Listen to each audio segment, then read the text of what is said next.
Es un fuego que me abraza, es un fuego que consume, me recorre por el cuerpo, algo sobrenatural. Cuando escucho tus palabras, tengo el corazón en llamas. Qué sublime es encontrarme con tu amor y tu verdad. Eres bienvenido aquí. Haz lo que tú quieras en mí. Te necesito tanto, Espíritu Santo. Es tu voz la que me guía a renovarme cada día. Te necesito tanto, Espíritu Santo. Es tu voz la que me guía a llenarme cada día.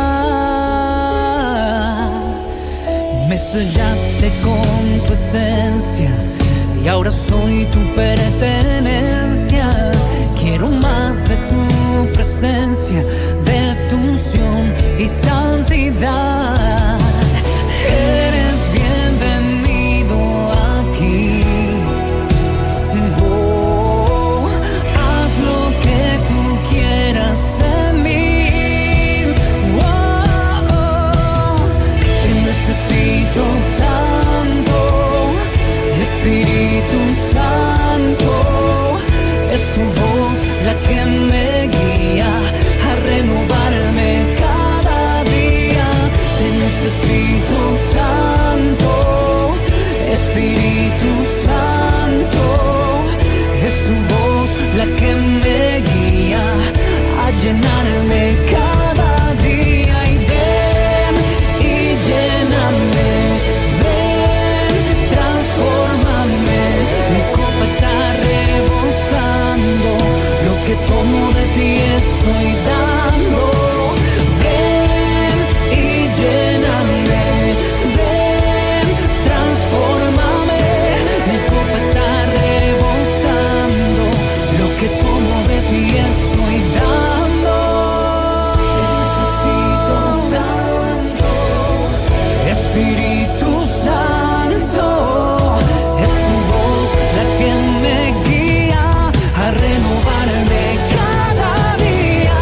Te necesito tanto, Espíritu Santo.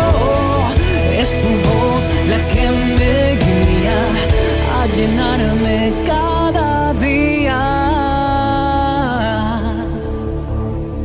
Ven y lléname, ven, transfórmame. Mi copa está rebosando, lo que tomo de ti estoy dando. Ven y lléname, ven, transfórmame. Mi copa está rebosando, lo que tomo de ti estoy dando. Dios les bendiga, amados hermanos. Qué alegría, qué gozo estar contigo otra vez en este tiempo tan especial. Oramos que Dios en la distancia nos conecte por su Espíritu y que la palabra que fluye de los labios que te predican sea la palabra que tú necesitas, la palabra que Dios quiere plantar en tu corazón como una semilla. Te invito al libro de Éxodo capítulo 5. Y vamos a leer del verso 1 hasta el verso 9.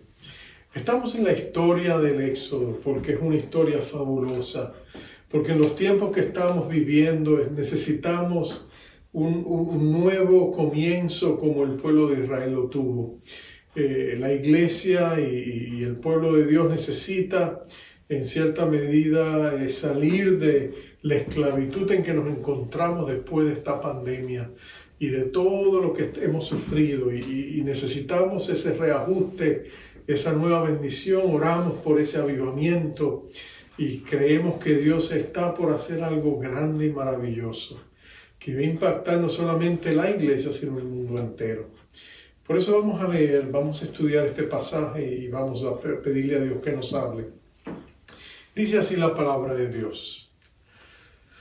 Éxodo 5, 1 al 9 dice: Después Moisés y Aarón entraron a la presencia de Faraón y le dijeron: Jehová, el Dios de Israel, dice así: Deja ir a mi pueblo a celebrarme fiesta en el desierto.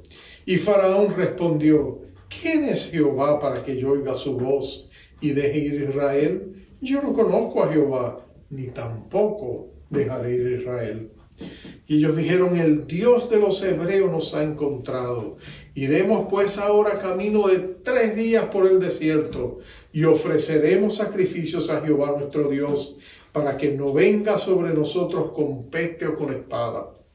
Entonces el rey de Egipto les dijo: Moisés y Aarón, ¿por qué hacéis cesar al pueblo de su trabajo? Volved a vuestras tareas. Dijo también Faraón: He aquí, el pueblo de la tierra es ahora mucho, y vosotros les hacéis cesar de sus tareas. Y mandó Faraón aquel mismo día a los cuadrilleros del pueblo, que lo tenían a su cargo, y a sus capataces, diciendo: De aquí en adelante no daréis paja al pueblo para hacer ladrillo como hasta ahora. Vayan ellos y recojan por sí mismos la paja, y les impondréis la misma tarea de ladrillos que hacían antes, y no les disminuiréis nada, porque están ociosos. Por eso levantan la voz diciendo: Vamos y ofrezcamos sacrificios a nuestro Dios. Agrávese la servidumbre sobre ellos, para que se ocupen en ella y no atiendan a palabras mentirosas. Dios bendiga su palabra. Oh Padre amado, Dios Todopoderoso, que conoces nuestros corazones y sabes exactamente cuál es nuestra más profunda necesidad. Visítanos en este instante, en esta hora. Trae palabras de fortaleza y de fe. Trae palabras de esperanza. Trae palabras que fortalezcan lo más profundo de nuestro fuero interno. Y Señor, que se levante en nosotros la esperanza se ha decaído y vuelve a encenderse la llama de la fe y sobre todo la responsabilidad del amor, para que nosotros podamos ser personas que hacen una diferencia en esta hora en tu reino, la hora a la cual tú nos has llamado para que estemos aquí. Habla el corazón de mis hermanos y el mío a través de mis labios y exalta a Jesucristo como Él es, Rey y Señor de nuestras vidas, y que su presencia nos bendiga en esta hora por medio de su Espíritu. En Cristo Jesús lo pedimos. Amén. Amén, amén. Uno de los pastores que admiraba, que nunca conocí, pero sus libros me inspiraron, fue un pastor que fue ministro aquí en Nueva York y en Boston. Su nombre era Phillips Brooks. Él era un hombre que de verdad Dios lo usó poderosamente. 2 cosas me recuerdo de él en ese instante. Una era su definición de predicación. Él decía: la predicación es la verdad de Dios a través de la personalidad humana. Pero también él decía en una ocasión, él había estado envuelto en un proyecto y parecía que las cosas no se daban y se retrasaban y se dilataban. Y un día su secretaria lo encontró caminando de un lado al otro en su oficina, y como un esposo que está esperando que venga la noticia de que su hijo ha nacido, si es que no está con su esposa en el momento. Y le dijo: ¿qué le pasa, pastor? Lo veo tan preocupado. Y él dijo: ¿qué? Es que yo tengo prisa y Dios no tiene ninguna. Yo tengo prisa y Dios no tiene ninguna. A veces nuestra agenda y la agenda de Dios parecen no estar en la misma página. A veces nosotros enfrentamos una circunstancia y decimos: Señor, tenemos que hacer esto, vamos a hacer esto porque sin duda tú lo vas a bendecir. Y las cosas no salen como pensamos. O, peor aún, a veces nosotros vemos que Dios hace las cosas y nos sorprendemos y decimos: pero yo no esperaba que Él las hiciera así. Pero escucha esto: en toda circunstancia Dios tiene un plan, tiene una meta y tiene un momento de actuar. Y eso es lo que vamos a ver en esta preciosa oportunidad, mirando la vida de Moisés. Mira el trasfondo. Hace un tiempo atrás Moisés había estado a 300 kilómetros de Egipto en Madián. Y allí tuvo un encuentro frente a un arbusto ardiente y Dios lo llamó para que viniera a Egipto a libertar a su pueblo. Y después de mucha persuasión y de Moisés negarse por lo menos en 5 ocasiones, finalmente aceptó el llamado y juntó a su familia, su esposa Séfora, sus 2 hijos, y regresó para Egipto. Sin duda que venía con sentimientos encontrados. Por un lado, escuchaba y todavía resonaban en sus oídos el eco de las palabras de Dios: estaré contigo, no temas. Pero por otro lado, se enfrentaba a una circunstancia abrumadora. Él iba a venir frente al hombre más poderoso del mundo, el emperador, el faraón, el rey de Egipto, para demandarle que dejara ir al pueblo de Dios. Pero él no tenía ejército, él no tenía nada, no tenía cómo comprar la libertad de esos esclavos. Y este hombre se consideraba a sí mismo un dios. En el panteón de los dioses egipcios era una persona prepotente, soberbia, arrogante. Encima de eso tenía poder militar. ¿Cómo él iba a lograr que este faraón aceptara lo que le iba a pedir? Y por supuesto, algo empieza a suceder que empieza a traerle esperanza y fe a sus acciones. Lo primero que pasa es que a medida él se va acercando y va llegando cerca de Egipto, su hermano Aarón lo sale a recibir. Y cuando se encuentran después de no haberse visto por 40 años, se abrazan y se besan. Y me imagino que Moisés le preguntaría: ¿y cómo tú sabías que yo venía? Oh, porque Dios me dijo que viniera a encontrarme contigo. Y ahí entonces Moisés diría: confirmación. Dios está conmigo, todo va a salir bien. Pero él todavía tenía otro desafío. Él tenía que presentarse frente al liderazgo judío de un pueblo oprimido, un pueblo que estaba angustiado, un pueblo que no quería escuchar más nociones de esperanza si eran falsas, y presentarles a ellos el caso de que Dios lo había encontrado, Dios le había dado esta encomienda y que él ahora iba a procurar la libertad de ellos. Y en el capítulo 4, los últimos versos, nota que dice que ellos fueron y se presentaron, hicieron las señales que Dios le había dado. Y mira cómo dice que después que ellos hicieron eso frente al pueblo, dice el verso 31 del capítulo 4, y el pueblo creyó. Y oyendo que Jehová había visitado a los hijos de Israel y que había visto su aflicción, se inclinaron y adoraron. Mira la gracia y el favor que Moisés tenía consigo mismo. Cuando él se presentó ante ellos y le dijo: mira, Dios me dijo que él vio su opresión, que él escuchó el clamor de ustedes y que él conoció sus angustias, como Dios le había dicho a Moisés. Ellos se enternecieron y dijeron: finalmente nuestro Dios viene a rescatarnos, y se llenaron otra vez de esperanza. Y dice que se inclinaron y adoraron. Todas esas cosas sin duda que llegó a motivar más a Moisés y hacerle pensar de que Dios estaba con él, de que esta gran tarea, esta gran misión no podía fracasar, y que al otro día él tendría que ir y hablar con Faraón. Y yo creo que él fue a enfrentarse a esta audiencia lleno de fe y autoridad. Él fue convencido de que con todo el favor que Dios le había mostrado, sin duda que Faraón le daría la audiencia, y lo hizo.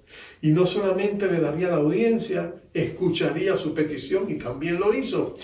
Y no solamente eso, él esperaría quizás, porque ya estaba soñando, que Faraón iba a decir: bueno, si Dios lo ha dicho, si el Dios de los hebreos demanda esto, pues por supuesto que sí, váyanse. Y ahí fue donde todo el mundo de él se colapsó. Donde, ¿cómo es que dice el dicho? La fuerza indetenible luchó con la pared inamovible. Y de pronto él se estrelló y ahí quedó. Porque la respuesta de Faraón no era nada de lo que él esperaba. Faraón básicamente le dijo: ¿quién es Jehová para que yo permita que su pueblo vaya a adorarlo? Cuando él dice quién es Jehová, él no está diciendo que es ignorante, que no lo conoce. Él lo que está diciendo es que él no reconoce la autoridad de Dios en su corte. Él está diciendo, yo no tengo ningún respeto. Él menosprecia al Dios de los hebreos. ¿Y quién es él para que yo haga eso? ¿Quién se cree Dios que es él? Es más, mira, yo ni le conozco a él, ni le reconozco su autoridad, y todavía más aún, no voy a permitir que su pueblo se vaya a servirle. Moisés insiste, y entonces se subleva la ira y el enojo de Faraón. Su arrogancia se le sale por los poros. Y entonces él dice, ¿sabes qué? Mira, voy a usar mi poder para acabar con esta farsa inmediatamente. Él dice, ¿sabes qué? El problema es que todos estos esclavos están muy ociosos. Entonces, de aquí en adelante, dice él y proclama, no se les entregará más la paja que ellos necesitan para hacer los ladrillos. Ellos van a tener que procurar su propia paja y encima de eso no se les va a reducir la cuota. Así que además de buscar la paja, tienen que producir las mismas cuotas que se les exigen. Eso era completamente abusivo. Ahora, la paja era necesaria. Es interesante, se han hecho estudios. Filo, el famoso rabino que vivía en Alejandría por muchos años, él hablaba de la paja y la manera en que se usaba para cocinar estos ladrillos. Decía que la paja soltaba una sustancia que le daba unidad y cohesión al ladrillo, haciéndolos más fuertes y más firmes. Y de hecho, si tú miras muchas de las construcciones egipcias que todavía permanecen, tú te das cuenta de que fueron estructuras permanentes, sólidas, construidas increíblemente, y estos ladrillos eran realmente sólidos y poderosos. Pero nota esto, ahora ellos tienen que ir a buscar esas pajas. Ellos tienen que ir a hacer los ladrillos. Entonces, cuando él manda a buscar los capataces, se despide a Moisés y despide a Aarón, manda a buscar los capataces y los supervisores del pueblo judío para que se presentan y le da las malas noticias, ellos responden totalmente desilusionados. Ellos dicen, este hombre venía a ayudarnos y nos acaba de complicar la vida. Este hombre que era supuestamente nuestra esperanza, y ahora lo que ha hecho es acabar con nosotros. Ellos se enojan con él y lo confrontan y le dicen a Moisés, oye, la verdad que no nos ayudes más, porque lo que estás haciendo es arruinar nuestras vidas. Y el resultado es que Dios entonces, Moisés está totalmente desanimado. Es interesante, Madame Guyon, la famosa mística cristiana francesa, que fue de tanta inspiración a los reformadores y que fue leída por John Wesley y por el mismo Alberto Benjamin Simpson. Ella decía que en el comienzo de nuestro llamado para servir a Dios nos tropezamos con todos. Nos tropezamos con nuestros vecinos, nos frustramos con nuestros lentos comienzos, pero últimamente nos frustramos con Dios. Y eso es exactamente lo que pasa aquí con Moisés. Moisés de pronto recibe la afrenta de estos judíos que le dicen, por culpa tuya, mira lo que nos ha pasado. Y de pronto él se mira a sí mismo y dice, Señor, yo te dije que yo no servía para esto. ¿Por qué insististe en que fuera yo el que iba? Y aparte de eso, él le va a decir a Dios, mira, vinimos a ti pensando que tú ibas a hacer la obra y tú no has hecho nada. El verso 22 del capítulo 22 y 23 del capítulo 5, mira lo que Moisés le dice a Dios. Se pelea con Dios, le dice, entonces Moisés se volvió a Jehová y dijo, Señor, ¿por qué afliges a este pueblo? ¿Para qué me enviaste? Porque desde que yo vine a Faraón para hablarle en tu nombre, he afligido a este pueblo y tú no has librado a tu pueblo. En otras palabras, Moisés está diciendo, Señor, ¿qué está pasando? Yo tenía claro un plan. Yo pensé que el siguiente paso iba a ser tu obrar, íbamos a salir y todo iba a estar bien. Es evidente que tu agenda y la mía no están en la misma página, Señor. ¿Qué ha pasado? Y ahí es donde Dios le va a decir algo a él. Le va a decir, primero, Moisés, yo tengo una meta. Segundo Moisés, yo tengo un plan para cumplir esa meta. Y tercero Moisés, yo tengo una hora cuando cumplir esa meta. Empecemos con lo primero, yo tengo una meta. Sí, para Moisés, humanamente viendo las cosas, Moisés pensaba que la meta era sencillamente librar al pueblo de Israel. Sacarlos de Egipto y meterlos en la tierra prometida, sacarlos a través del desierto. Esa era la meta. Él pensó que de eso solo se trataba. Pero Dios tenía una meta mucho más elevada, mucho más amplia, mucho más panorámica de la que Moisés tenía. Dios quería glorificar su nombre y exaltar su gloria. Y eso era indispensable en lo que iba a suceder. Y tú dices, pero ¿por qué Dios quería exaltar su nombre? ¿Por qué quería exaltar su gloria? Bueno, por tres razones. Primero, los dioses de Egipto y Faraón tenían que ser juzgados. Ellos tenían que ser juzgados por toda la maldad que habían derramado sobre su pueblo. Dios venía a proclamar justicia y rectitud. Él venía a demandar que estaba pasando factura. Él estaba diciendo, esto no va a ser solamente de aquí nosotros nos vamos, no. Este pueblo tiene que entender quién soy yo y que se metieron con mi pueblo y ahora ellos tienen que pagar por las consecuencias. En otras palabras, Dios iba a glorificarse a la vista de Faraón y le iba a dejar saber a Faraón y a toda su corte quién era el único y verdadero Dios, que ninguno de los dioses del panteón de dioses egipcios era capaz de enfrentarse al verdadero Dios, y que ese Dios había venido para ejercitar su autoridad para juzgar al pueblo de Israel. No solamente eso, también Él quería mostrar su gloria a su propio pueblo. Él quería que el pueblo de Israel viera un vislumbre de su gloria, de su poder, de su majestad, de su misericordia y de su gran amor por su pueblo. Dios quería que ellos vieran que Él era un Dios cumplidor de promesas y un Dios mantenedor de pacto. Él quería que ellos vieran que la misericordia y el amor de Dios, la Hesed, la bondad amorosa de Dios era para ellos. Y tercero, Dios tenía que glorificar su gloria, glorificar su nombre y exaltar su gloria, porque Él quería que el mundo entero supiera quién era Él. Era importante que ellos fueran expuestos a la gloria del Dios verdadero. Él quería que ellos vieran que Dios había escogido un pueblo y a través de ese pueblo iba a venir grandes bendiciones, porque Dios iba a hacer la promesa que le había hecho a Abraham de a través de él bendecir a todas las naciones del mundo, tenía que cumplirse. Entonces era indispensable que Dios manifestara e hiciera un despliegue y un derroche de su gloria para que el mundo entero supiera quién era Él. Entonces Dios necesitaba expandir el campo de visión de Moisés.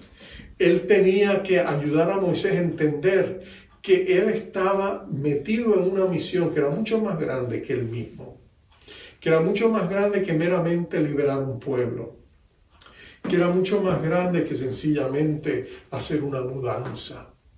Él tenía que entender de que la visión de Dios era mucho más grande que la de él. Y eso siempre pasa. En nuestras vidas muchas veces tú y yo miramos nuestras circunstancias y las juzgamos por lo que vemos. Y miramos a corto plazo y de manera bien limitada qué es lo que necesitamos, por qué lo necesitamos, cuándo lo necesitamos. Pero nuestro Dios es un Dios que tiene una meta. Y su meta es glorificarse en tu vida y mostrarle a los que tú amas cuán grande es Él. Y eso lo vemos en las páginas de la Biblia. Marta y María solo lloraban a su hermano Lázaro y lo único que sentían era la pena de que Jesús les había fallado porque no se había presentado en el tiempo que ellas esperaban para sanarlo y no dejar que se muriera. Pero Dios tenía una visión más grande. Dios quería exaltar a su Hijo y mostrarle a toda esa comunidad la gloria de Jesucristo, de que Jesucristo era en realidad la resurrección y la vida, y que Él tenía el poder de levantar a los muertos. Así que Jesús se presentó 4 días más tarde, cuando Él ya estaba en la tumba, y por supuesto de allí lo levantó, y por supuesto todos fueron bendecidos. Pero la visión de Dios era más grande que la que tenían las hermanas. Pedro, cuando Jesús le dijo que tenía que ir a la cruz, solo pensó en él y en Jesús, y le dijo: no, Señor, yo no quiero que tú sufras, yo no quiero que tú sufras esa muerte cruenta y tormentosa y vergonzosa. No vamos a permitirlo. No, Señor, tú no vas para la cruz. Y por supuesto Jesús lo reprende, lo pone a un lado y le dice: Pedro, sin cruz no hay corona, ni salvación, ni redención. Es necesario. La visión de Dios es más grande que la tuya. Podríamos seguir hablando de diferentes casos y situaciones. Podríamos pensar en Noé edificando un arca para salvar a su familia. Pero Dios tenía una visión mucho más grande que la mera salvación de su familia. Dios quería preservar la raza humana y el destino de la humanidad.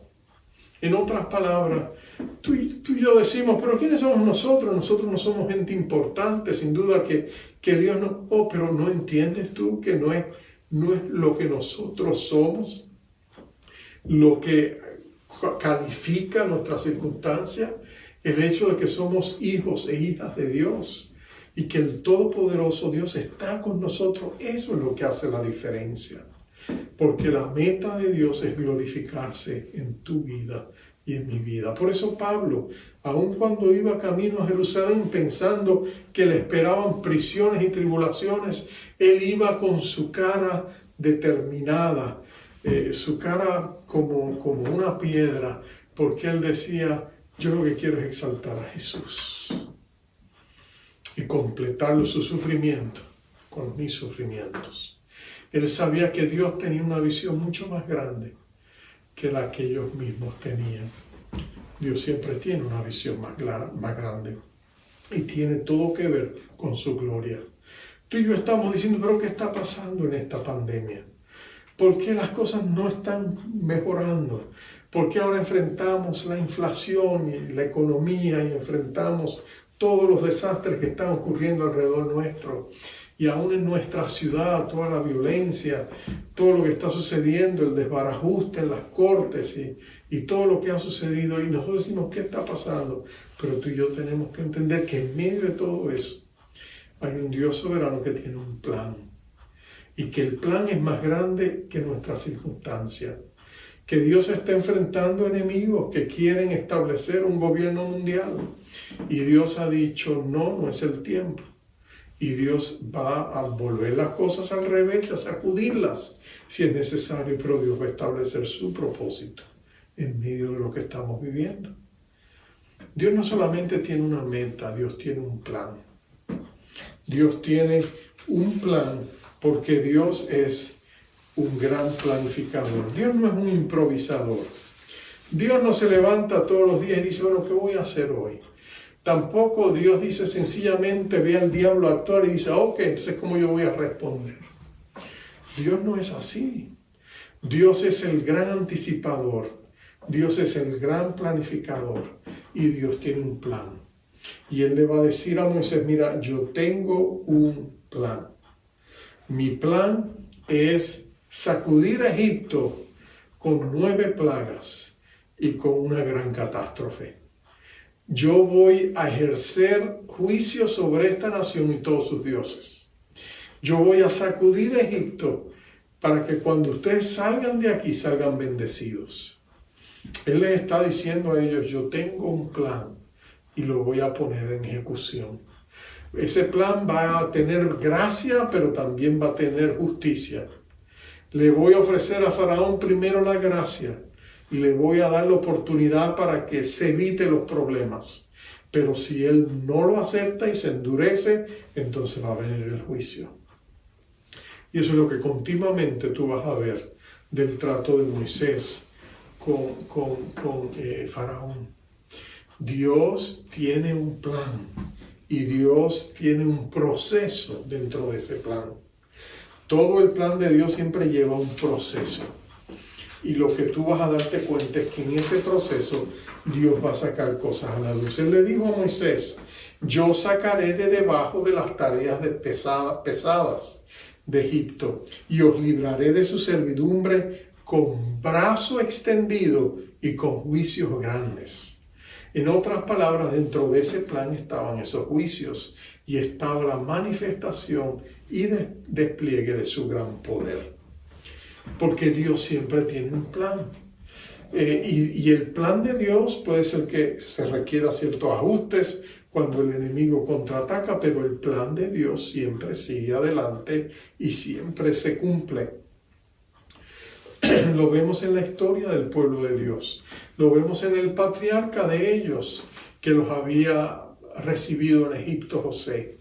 Sabemos que José había recibido promesas de Dios. Y la promesa de Dios era ponerlo en el trono de Egipto como primer ministro. Y tú sabes lo que sucedió. El diablo hizo que sus hermanos lo vendieran como esclavo. Pero Dios estaba en el proceso. Y Dios va a acompañar a José, lo va a guardar, le va a mostrar favor, lo va a levantar, lo va a proteger, lo va a entrenar. Y en el tiempo oportuno lo va a poner, cuando está listo, al frente de la nación. Porque en el proceso del quehacer de Dios, Dios revela sus prioridades y las nuestras. Dios fortalece nuestras áreas débiles. Dios rompe ataduras que tienen que romperse. Dios perfecciona. Dios aumenta la fe. Dios derrama su amor. Dios obra en el proceso. Y en este proceso Israel va a llegar a ver cuán grande es su Dios. Cuán poderoso y cuán amoroso es su Dios. Y ellos van a sentirse apreciados y consentidos, pero también protegidos.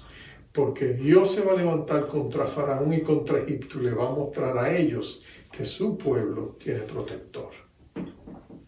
Finalmente, Dios tiene una meta, Dios tiene un plan, pero Dios tiene una hora. Y eso también es importante. La obra de Dios es perfecta. Dios sabe cómo hacer las cosas, pero también sabe cuándo hacer las cosas. Es interesante que Cairo es la capital de Egipto. Cairo significa tiempo. Y el kairos es una palabra griega que significa tiempo. Hay dos palabras para el tiempo, por lo menos en el idioma griego, cronos y kairos. Cronos se refiere al tiempo de fechas, al tiempo de horas, pero cuando se habla del kairos, específicamente el kairos de Dios, se habla del tiempo oportuno para Dios actuar. Es la hora de Dios, es el momento de Dios. Yo no me imagino que Dios tiene un reloj en el cielo. Él es el Dios de la eternidad. Los relojes son innecesarios en el cielo. Pero cuando Dios anuncia un evento, es hora, vamos a hacer esto, ese es el tiempo de Dios. Es el kairos de Dios. Y Dios dijo, es hora de cumplir las promesas que di a mi siervo Abraham, a mi siervo Isaac y a mi siervo Jacob. Es hora de cumplir, es hora de que mi pueblo, que yo llame a mis hijos de Egipto y los lleve y les dé la tierra que les prometí. Ahora tú y yo entendemos que hay necesidad a veces de tener tiempos oportunos en nuestros planes, ¿no es cierto? Un chef de cocina conoce la importancia de cuándo debe poner los ingredientes y cuándo tiene que esperar para poner el resto, y finalmente cuando pone lo más importante, también tiene un tiempo perfecto. Un constructor sabe que no puede levantar paredes y techos sin zapatas, ¿no es cierto? Hay un tiempo oportuno para hacer las cosas y cierto orden y proceso que debe seguir. Bueno, Dios nos está diciendo que iba a haber una hora donde Dios iba a hacer un milagro. En un solo día, Él iba a libertar a Israel. En un solo día. No se iba a requerir una revolución. No se iba a requerir batallas guerrilleras de parte del pueblo de Israel.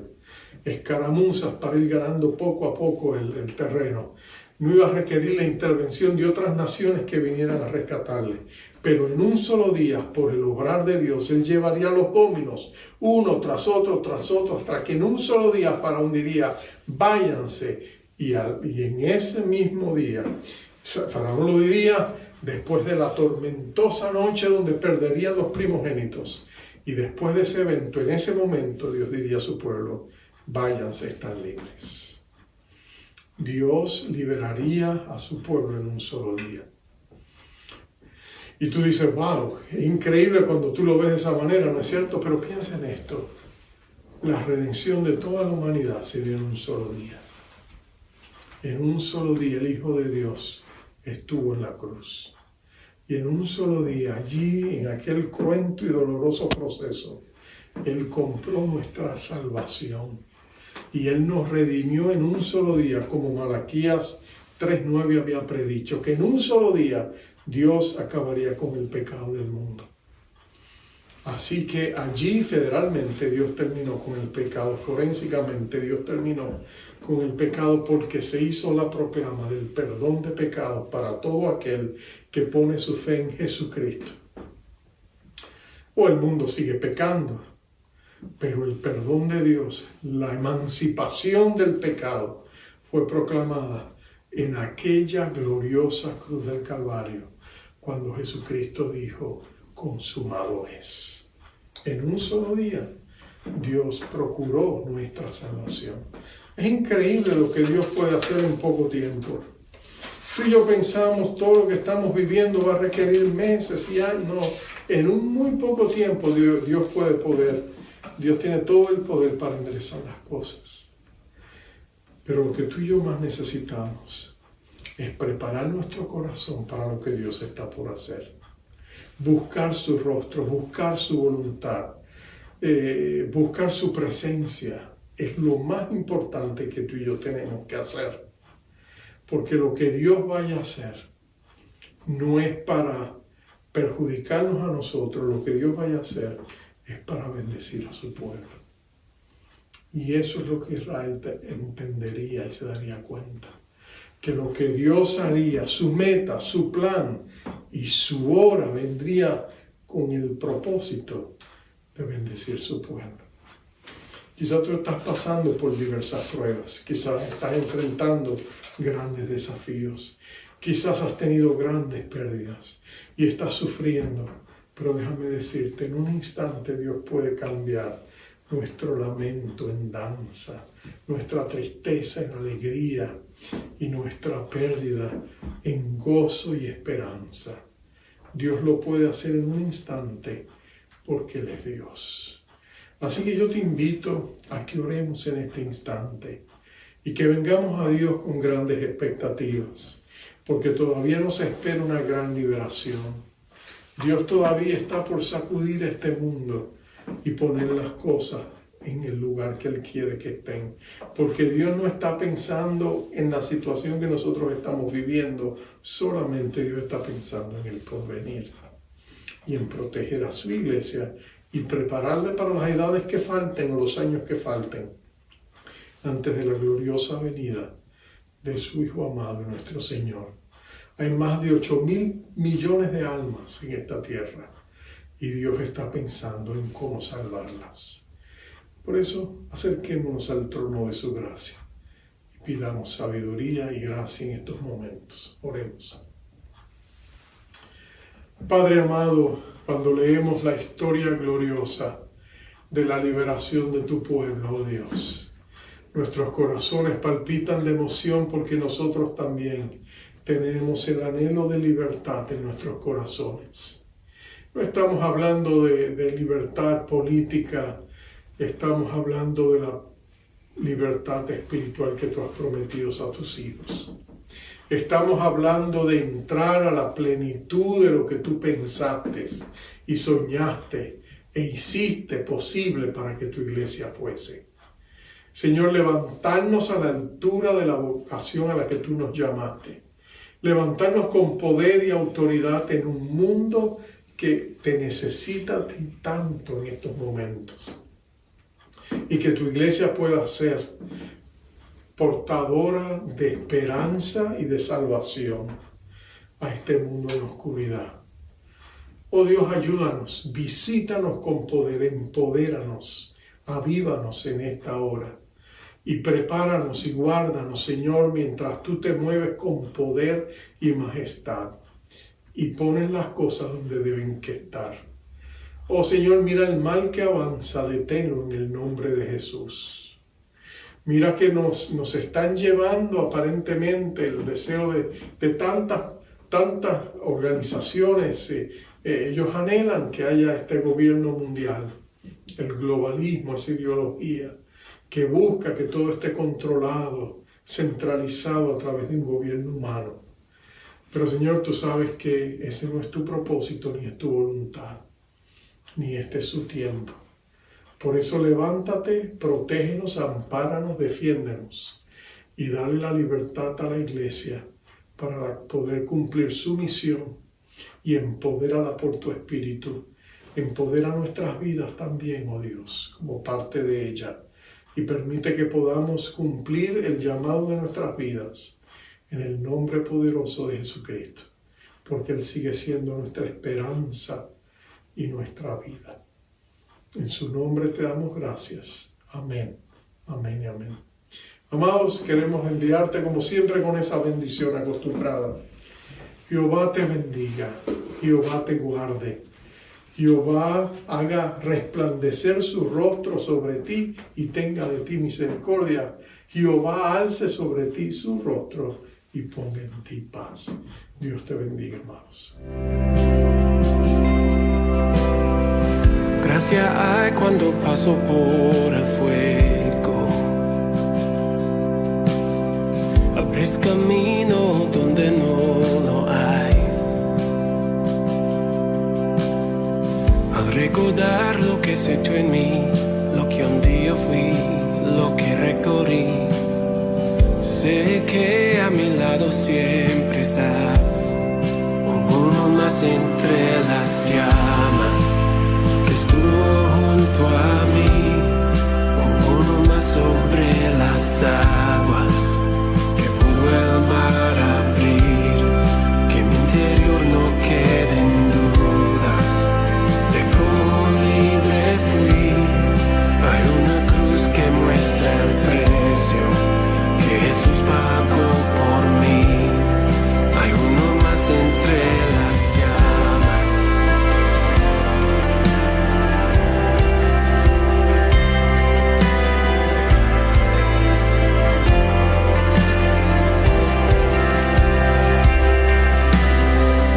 En las aguas hundiste mi pasado. Ahora sé que un esclavo al pecado no soy. Al tropezar en mi caminar, me levantaré, yo persistiré. Miro al frente y no volveré nunca atrás. Yo sé que a mi lado siempre estás. Hay uno más entre las llamas que está junto a mí. Hay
nombre igual al nombre de Cristo.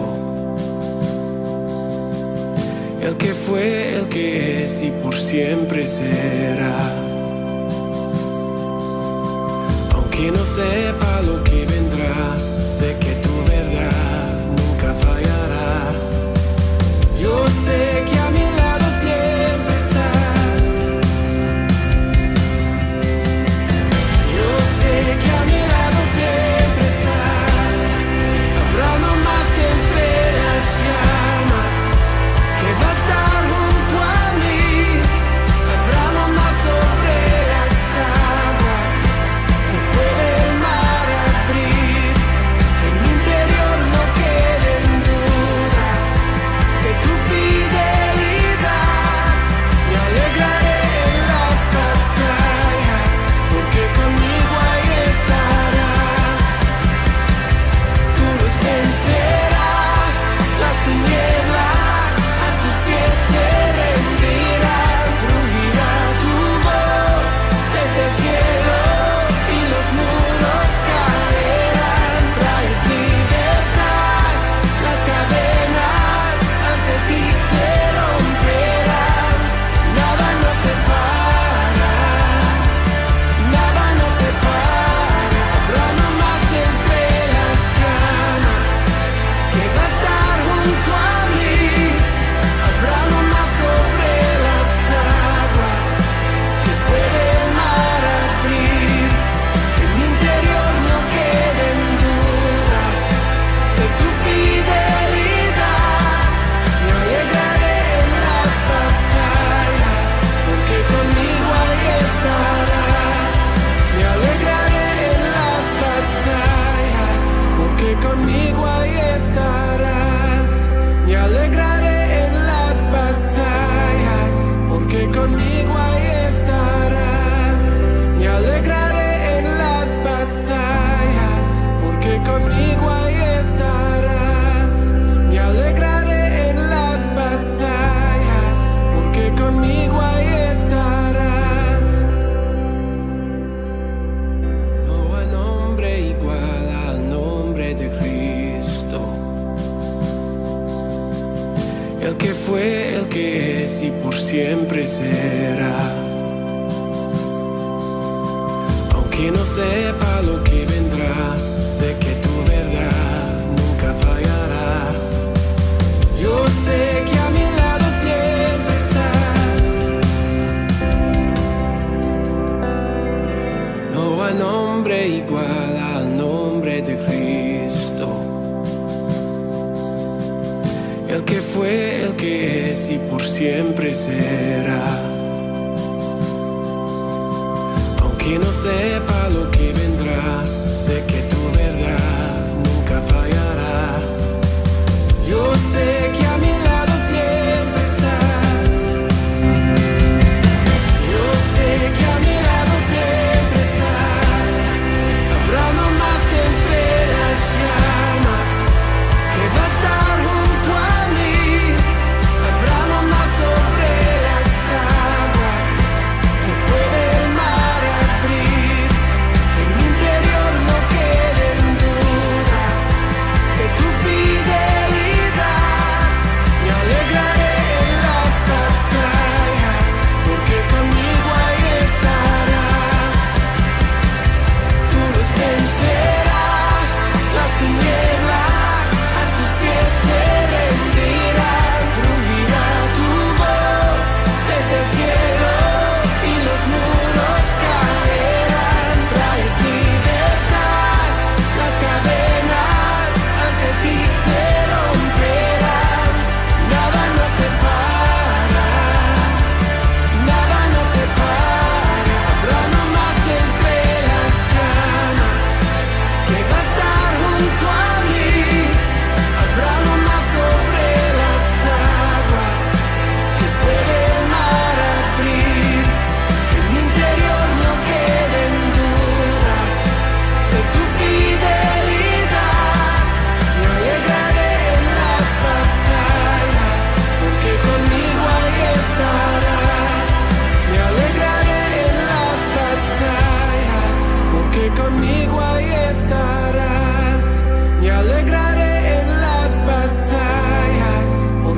conmigo